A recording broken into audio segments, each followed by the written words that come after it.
Five, four, three, two, Hi, how are you? Thank you for joining me. Yeah, no problem.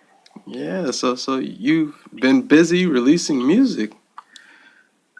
Yeah, it's kind of fun, you know. It's we I guess the song that you got was the old Motown cover that we did of "I Lost My Baby." Right. Yeah. And we're working on other stuff for the album, but that was the first one. It just, I don't know, came out really nice, really nice.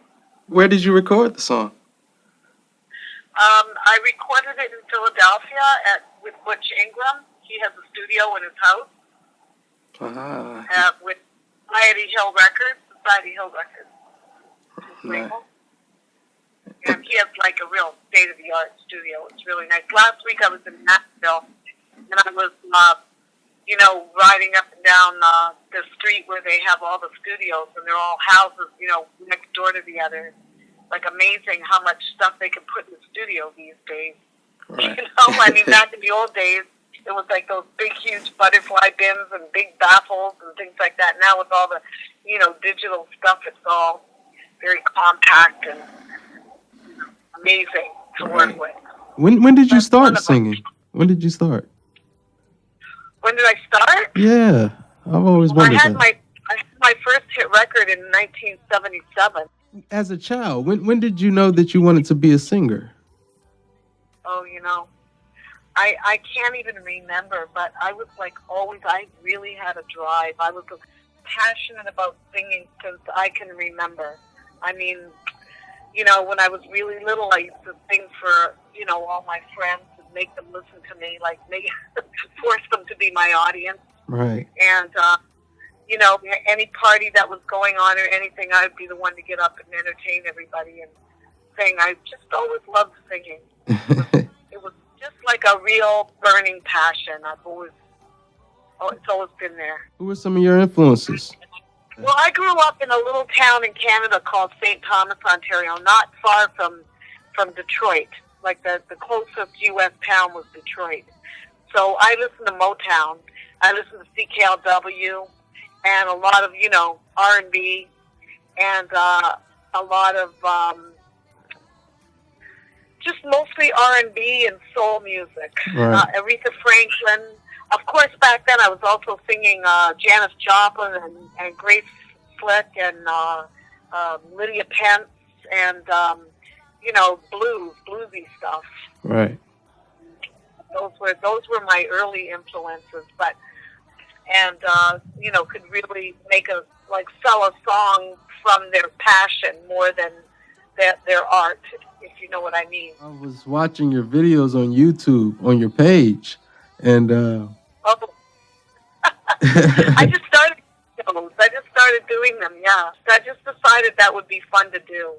Yeah, it's really nice. I enjoy it. I've been watching it for a while. Yeah. Oh, good. I'm glad that you gave me that feedback because honestly, I'm getting some really nice positive comments, and it helps to encourage me and inspire me to do more. But it's good to hear it from somebody who's out there in the business, because I did upload some of those clips in the past, but I never really gave any of the stories around it or any of the the little dialogue, because it just makes it more personal and a little more real to people, because they're so isolated. That time period is isolated, and it becomes just kind of cliche. So adding that little bit of a personal touch, I think, brings it more, more home. Well, that's what I hope to do, but I really hope that I do get some questions. And, I hope that I can reach some people who are at the live tapings of those shows. That would be really fun, because we had a pretty dedicated audience that came every week. Or, we were doing 2 shows a week live, and we had a pretty dedicated audience that came, and it was kind of like American Bandstand style, where we get people up and dance at the end of the show. So we really kind of, were able to, get to know them.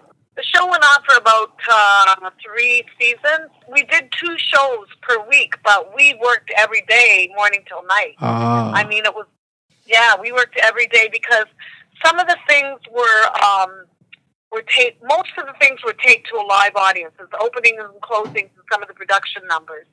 But then some of my ballads and a lot of the patter and there's a lot of behind the scenes things that I haven't even put on yet. We had this guy who was supposed to be like acting as our director. Mm-hmm. His name was Jackson Davies, and he was kind of a buffoon, and some of the comedy is a little bit, corny now.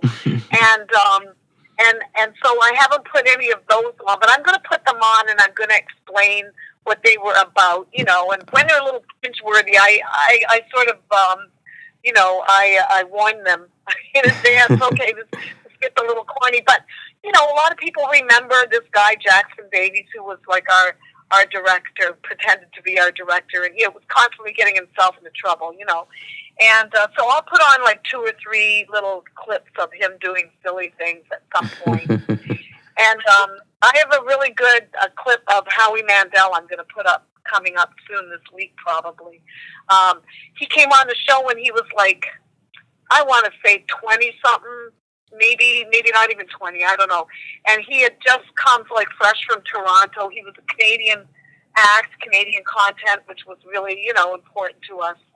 And he was telling me his story about how he was in a club with his friends, and he kind of got up on a dare to do some comedy, and that the passion just grabbed him, and that was it. He knew that's all he wanted to do, and he became very successful. And this clip I have on him, he has a ton of hair, and he does this baby act, which is nothing like what he is today. So it's going to be interesting to put on. And a lot of the Sherry Lewis, she was a regular on the show, and she was just so amazingly talented.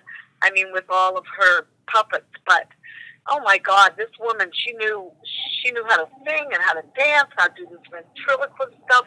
She knew exactly what she wanted in the studio, what kind of lighting, what kind of sound, what colors. I mean, she was really, really good. So I'm excited to put some of her stuff on, because the stuff I have from her is like really vintage. I mean, stuff probably that, she never did on, and most of her stuff was for kids, Right. So this is stuff that was for adults. She was very entertaining. Right. For the time period. Yeah, some of that. Then I got a lot of other disco acts, Grace Jones and Sylvester, and a bunch of, groups from England and stuff that was going on at the time. So yeah, I'm having fun with that. I thought that would be a fun thing to do. And now with, YouTube and all that stuff, I mean, you can do a lot of other things, and you can do it right from home. Right. It's not like in the old days where we had to work live and be in a bar every night or in a venue every night. I mean, I used to sing every single night, 4 hours a night, Wow. And then I was on the ship for years, singing every night. So this is a whole different place to come from, and it's kind of interesting. It's amazing, really. Do you feel a little bit more freer, I guess you could say? Yeah, a little more free and a little more, I think that it becomes for the audience or artist focused rather than, focusing on a particular genre of music or a particular song or, like in the old days, like they had radio stations that were either, rock stations or R&B stations or disco stations or whatever they were. Now it's not so much, focused on a genre. It's more focused on the artist and what they do, Right. and who they are. I think it's interesting the way that, it's all evolved.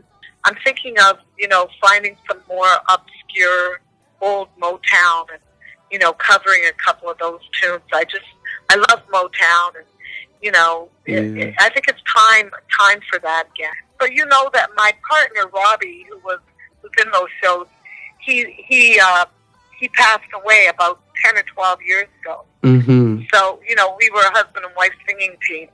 I mean, we were divorced for many years before he passed, but, we had stayed in touch. And there's this big disco resurgence now. I'm going to New York on the 29th of December, and I'm doing this, big disco extravaganza with Tavares and Franjo Lee and a bunch of other disco. Jody Watley will be there. I can't even remember who else. A lot of people. It's going to be fun. But right now, I'm like really busy with YouTube because that requires a lot of work. It does. It does. It requires a lot of work, and I have to put a lot of thought into those things and I have to remember. Oh my goodness, when I look at the clips, like memories come back to me, Mm-hmm. and then it's like in snippets, and I have to kind of like put it all together and try to remember. But I'm having fun with that, because there is a lot of memories.